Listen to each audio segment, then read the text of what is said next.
السلام علیکم ورحمۃ اللہ وبرکاتہ۔ محترم ناظرین، اللہ کی ذات سے امید ہے کہ آپ سب بخیر و عافیت ہوں گے۔ اللہ تبارک تعالیٰ اپنے انعامات کی اور عنایتوں کی بارش آپ سبوں پر فرماتے رہے اور شب و روز آپ خوش و خرم رہیں۔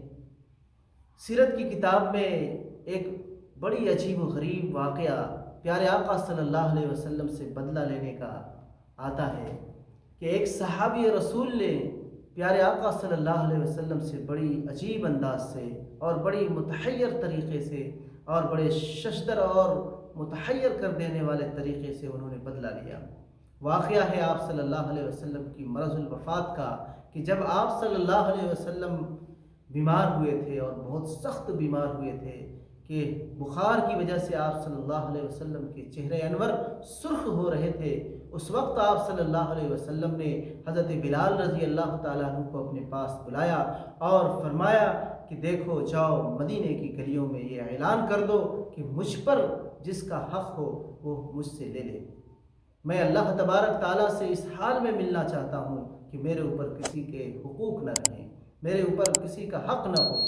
چنانچہ حضرت بلال رضی اللہ تعالیٰ عنہ نے پیارے آقا صلی اللہ علیہ وسلم کی یہ بات کو سن کر مدینہ کی گلیوں میں کوچوں میں یہ اعلان کر دیا کہ پیارے آقا صلی اللہ علیہ وسلم کا یہ حکم ہے، فرمان ہے کہ جس کا بھی کوئی حق ہو مجھ پر وہ آ کر مجھ سے لے لے۔ چنانچہ جب یہ اعلان مدینہ کی گلیوں میں کیا گیا تو کیا بچے، کیا بوڑھے، کیا مرد، کیا عورت، ان کے آنکھوں میں آنسو رواں ہو گئے۔ ایسا لگ رہا تھا جیسے آنکھوں سے آنسوؤں کے سیلاب پھوٹ پڑے ہوں۔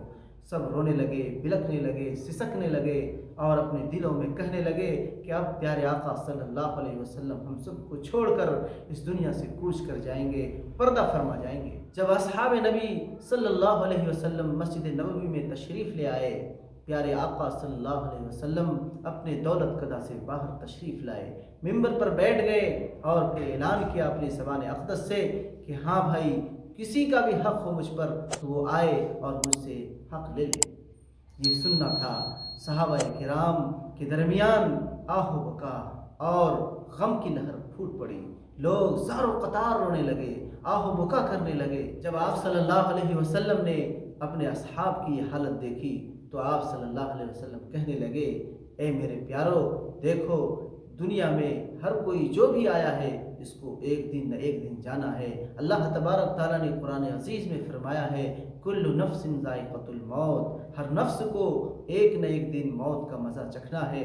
مجھے بھی موت کا مزہ چکھنا ہے۔ میں جس مقصد کے لیے یہاں آیا تھا وہ مقصد پورا ہو چکا۔ میں اللہ کے پیغام کو دنیا میں پھیلانے کے لیے آیا تھا، وہ پیغام پھیلا چکا اور دین مجھ پر مکمل کر دیا گیا۔ اب دین کی کوئی چیز باقی نہیں رہی، اس لیے میں اب اللہ کے پاس جانے والا ہوں اور میں اس دنیا سے پردہ فرما جانے والا ہوں، اس دنیا کو چھوڑ دینے والا ہوں، اللہ کے پاس کوچ کر جانے والا ہوں۔ اسی اثنا میں ایک صحابی کھڑے ہوتے ہیں جس کا نام حضرت عکاشہ رضی اللہ تعالیٰ عنہ ہے۔ روایات میں یہی نام ملتا ہے کہ وہ کھڑے ہوئے اور پیارے آقا صلی اللہ علیہ وسلم کی طرف مخاطب ہو کر کہنے لگے، اے اللہ کے پیارے حبیب صلی اللہ علیہ وسلم، جب آپ غزوہ احد کو تشریف لے جا رہے تھے تو آپ کا کوڑے مبارک میرے پیٹھ کو لگ گیا تھا۔ آج میں چاہتا ہوں کہ میں اس کا بدلہ لے لوں۔ حضرت عمر رضی اللہ تعالیٰ عنہ نے جب ان کی زبان سے یہ سنا تو کہنے لگے، کیا کہہ رہے ہو؟ ذرا ہوش و حواس میں ہو؟ کیا تم کہہ رہے ہو؟ پیارے آقا صلی اللہ علیہ وسلم کی حالت نہیں دیکھ رہے ہو؟ آپ صلی اللہ علیہ وسلم بیمار ہیں، سخت بخار ہے، بخار سے آپ کے چہرے انور سرخ ہو رہے ہیں اور تم اس حالت میں آپ صلی اللہ علیہ وسلم سے بدلہ لو گے؟ اگر تمہیں بدلہ لینا ہی ہے تو مجھ سے بدلہ لے لو اور میرے پیٹھ پر کوڑا مار لو۔ پیارے آقا صلی اللہ علیہ وسلم نے فرمایا، عمر انہیں چھوڑ دو، انہیں آنے دو اور مجھ سے بدلہ لینے دو۔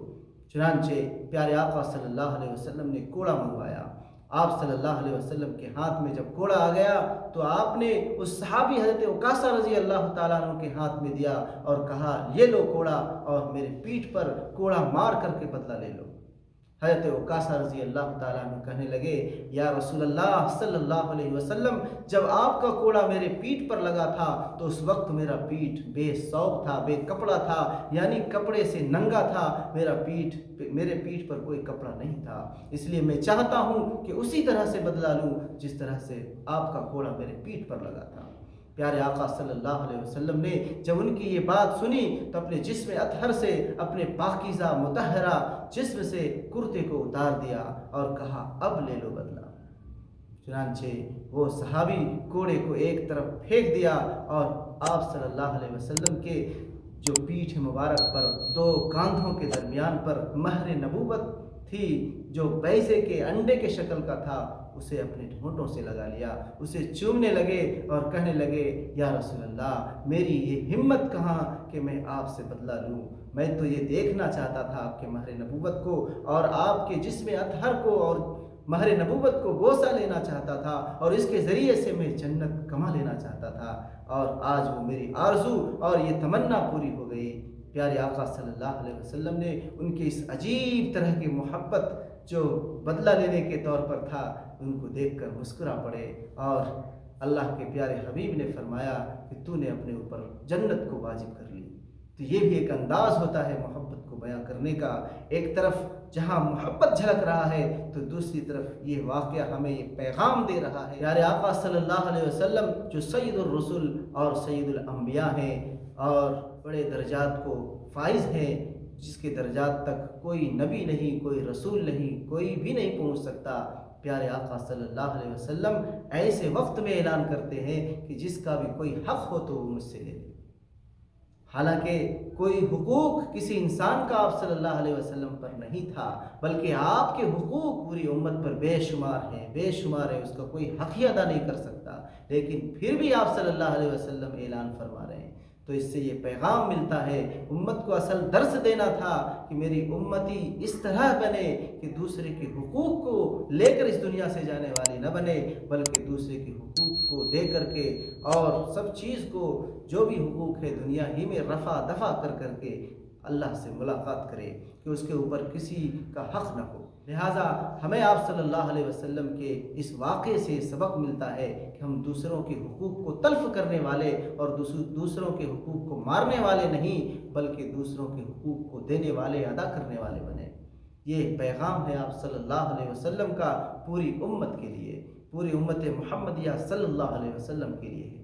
آج ہم دیکھتے ہیں اس کے برخلاف کہ ہم دوسروں کے حقوق کو دبا لیتے ہیں، دوسروں کے حقوق کو مار لیتے ہیں، چھوٹی چھوٹی چیزیں جس کو دے دینا چاہیے حالانکہ وہ معمولی ہوتی ہے، لیکن آخرت کی فکر نہ کر کے، عقبہ کی فکر نہ کر کے اس کو ہڑپ کر لیتے ہیں۔ یہ ہمارے لیے کل اچھا نہیں ہوگا، بلکہ یہی جہنم میں جانے کا باعث بن جائے گا، جہنم میں جانے کا سبب بن جائے گا۔ اس لیے میرے محترم ناظرین، ہماری بات کو سنیں اور اس پر عمل کرنے کی کوشش کریں کہ ہم دوسروں کے حقوق کو ادا کرنے والے بنیں، دوسرے کے حقوق کو لینے والے نہ بنیں۔ اللہ تبارک تعالی ہم سب کو، تمام لوگوں کے اللہ کے بھی حقوق ادا کرنے کی توفیق نصیب فرمائے۔ آمین۔ السلام علیکم ورحمۃ اللہ وبرکاتہ۔